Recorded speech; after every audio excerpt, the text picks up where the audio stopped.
ہمیشہ اچھے کپڑے پہنیں، چاہے موقع کوئی بھی ہو۔ کسی بھی بات کا فوراً جواب نہ دیں، چند سیکنڈ سوچیں اور پھر جواب دیں۔ دروازہ کھولنا یا کسی خاتون کے لیے اپنی سیٹ چھوڑ دینا اچھی تربیت کی نشانی ہے۔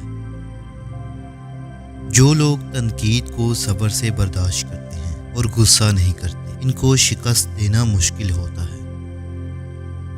اونچی آواز میں بات نہ کریں، ایک واضح اور نرم آواز میں بہت طاقت ہوتی ہے۔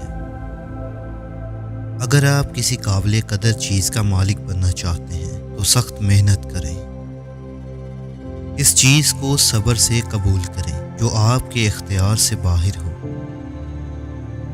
ہاتھ ملانے کے انداز سے آپ کی شخصیت کا پتہ چلتا ہے، اس لیے ہمیشہ مضبوطی اور گرم جوشی سے مصافحہ کریں۔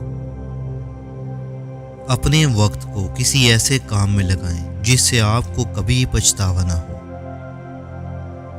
بیکار باتوں کو سر پر سوار نہ کریں۔ آپ کی ذہنی صحت لوگوں کی رائے سے کہیں زیادہ اہم ہے۔ چلتے وقت خاتون کو سہارا دیں، وہ خود کو محفوظ محسوس کریں گی۔ اپنے درد کو اپنی طاقت بنائیں اور خود کو برباد ہونے سے بچائیں۔ کھانا شروع کرنے سے پہلے اس بات کو یقینی بنائیں کہ ہر ایک کے پاس اپنی پلیٹ ہونی چاہیے۔ ہر انسان سے آپ کو کچھ نہ کچھ سیکھنے کا موقع ملتا ہے، اس لیے جسے آپ سن رہے ہوں اسے غور سے سنیں تاکہ آپ کے علم میں اضافہ ہو۔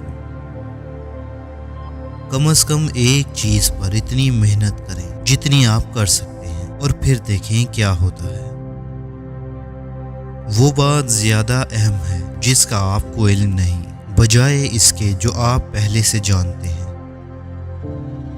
بعض اوقات لوگوں کو نقصان ان کی سادگی کی وجہ سے اٹھانا پڑتا ہے۔ تندرست جسم، پرسکون دماغ اور خوشیوں بھرا گھر، یہ ایسی چیزیں ہیں جن کو خریدا نہیں جا سکتا، ان کو کمانا پڑتا ہے۔ مسکراہٹ میں آنکھوں کا مسکرانا لازمی ہے، ہونٹوں کا نہیں۔ آنکھوں میں آنکھیں ڈال کر کانفیڈنس سے بات کریں۔ اپنے دماغ کی سنیں اور درست بات کرنے پر نہ ہچکچائیں۔ کام کرنے والا شخص بنو، وہ شخص نہ بنو جو صرف کام کرنے کا دکھاوا کرتا ہے۔ کبھی کبھار چیزوں کو قدرت پر چھوڑ دینا چاہیے اور جو بھی نتیجہ نکلے اسے قبول کرنا چاہیے۔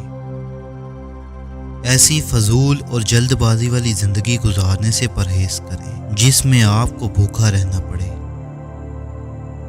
اس سے زیادہ بری چیز کوئی نہیں جب آپ کی کوئی نیکی ضائع ہو جائے۔ مزید ویڈیوز کے لیے سبسکرائب کریں۔